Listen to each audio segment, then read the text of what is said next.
Welcome to Pioneers of Personal Development, where we discuss, listen and learn from the greatest thinkers, inventors, movers and shakers throughout history on personal development and growth.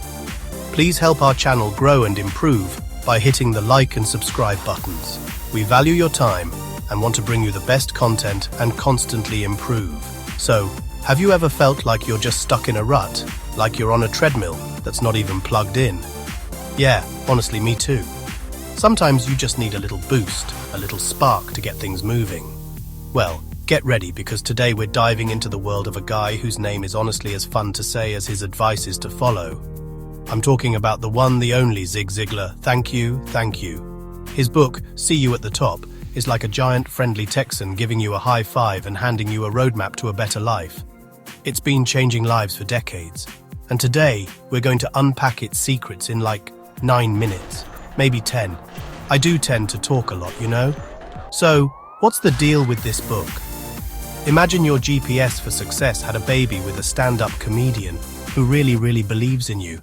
That's See You at the Top. Alright, so before we climb his staircase to success, let's talk about the man himself, Zig Ziglar. What a name, right? His real name was Hilary Hinton Ziglar. Can you believe it? Hilary. He said he was glad his parents named him that because it taught him how to fight early on. Haha, see? The guy was a comedian from the start. He was born in Alabama in 1926, the 10th of 12 children. 12. Here's a fun fact for you. Zig wasn't always the super confident motivational guru we know. He started out as a salesman, going from door to door selling pots and pans. Not exactly glamorous, right? He faced rejection every single day, but he learned from it. He learned that your attitude is everything. He used to say, your attitude, not your aptitude, will determine your altitude. That's a good one. Write that one down. He also served in the Navy during World War II, which is pretty amazing. The man lived a full life before he even started his speaking career. Another little tidbit. Zig had a fear of flying. Isn't that ironic? A guy who spent his life telling people to reach for the sky was nervous about getting on a plane. He eventually conquered it, of course, because that's what Ziglars do. It just shows he was a real person with real fears, just like the rest of us. So, what is the big earth-shattering message of See You at the Top? What's the secret sauce? It's actually pretty simple, which is what makes it so brilliant. Ziglar's whole philosophy is built on this image of a staircase. Life isn't an escalator, folks. You can't just stand there and expect to be carried to the top floor of success and happiness. No, you have to take the stairs. You have to climb step by step. And the most important thing, the absolute foundation of this entire staircase, is your character and your self-image. It all starts with you. Zig believed that you can't achieve anything on the outside until you feel good about who you are on the inside. He put it this way, you cannot perform in a manner inconsistent with the way you see yourself. Think about that for a second. And here's the kicker, the part that makes it all click. Ziglar's famous quote, you can have everything in life you want, if you will just help enough other people get what they want. Boom, mind blown.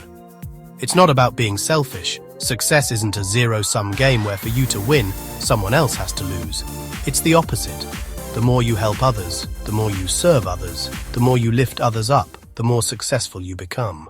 Alright, let's start climbing.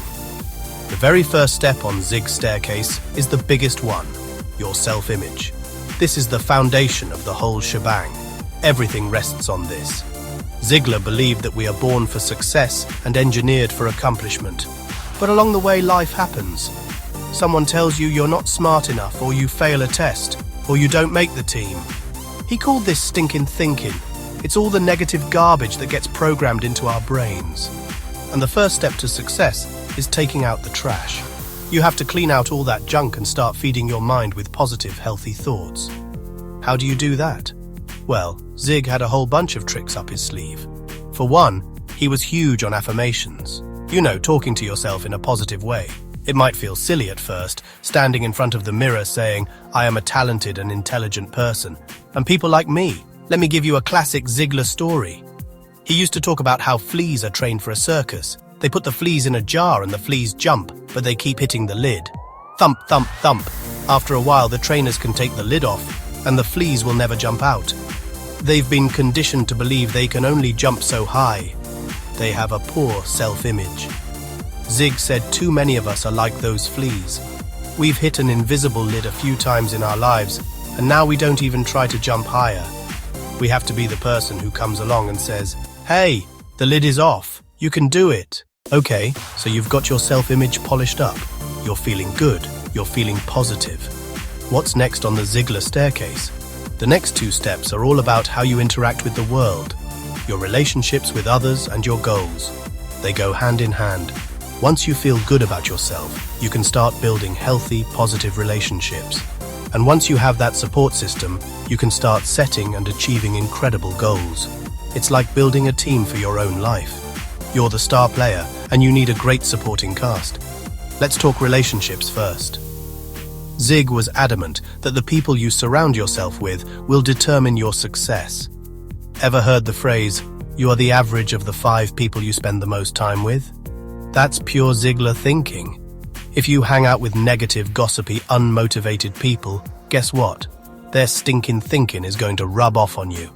It's like second-hand smoke for your soul. Zig urged everyone to seek out positive, supportive, and encouraging people. Find mentors. Find friends who cheer for you, not people who try to drag you down to their level. It's about building a personal board of directors for your life. Now, for the goals. This is where the magic really starts to happen. Ziegler had a whole system for goal setting. He said a goal is not just a wish, it's a dream with a deadline. You have to be specific. Don't just say, "I want to be rich." Say, "I will earn $100,000 by this date next year by doing X, Y, and Z." You have to write it down. A goal that's not in writing is just smoke. He told a story about a Harvard study where they found that the 3% of graduates who had written goals ended up earning 10 times more than the other 97% combined. That's crazy, right? Write it down. We're nearing the top of the staircase, folks. The final steps in the Ziegler method are attitude, work, and desire. But really, they all circle back to that one key ingredient, your attitude. It's the fuel that powers the entire climb. You can have a great self-image, great relationships, and perfectly written goals.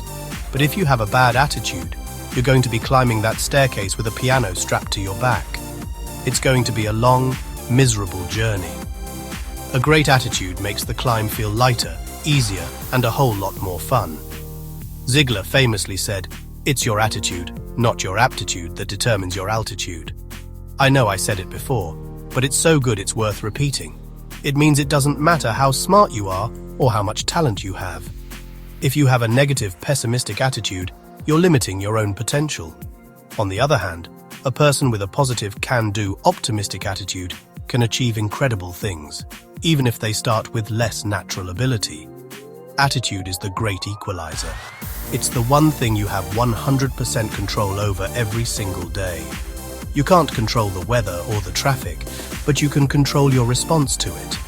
This is where work and desire come in. Your positive attitude fuels your desire, your burning why for wanting to achieve your goals, and that desire makes you willing to do the work. Zig was no slouch. He believed in good, old-fashioned hard work. He wasn't selling a magic pill, but he believed that when you have the right attitude, work doesn't feel like a chore. It feels like an opportunity.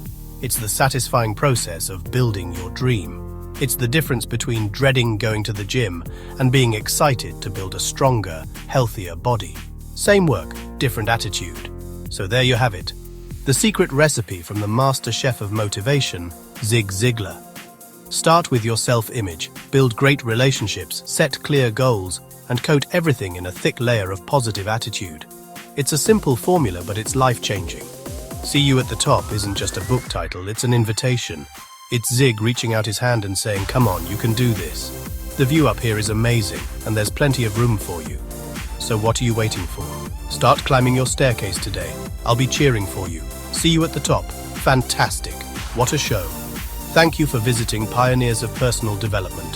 We hope you enjoyed the video on Zig Ziglar. Please join us on our next video where we explore one of the true legends in personal development, Tony Robbins, and his landmark book, Awaken the Giant Within.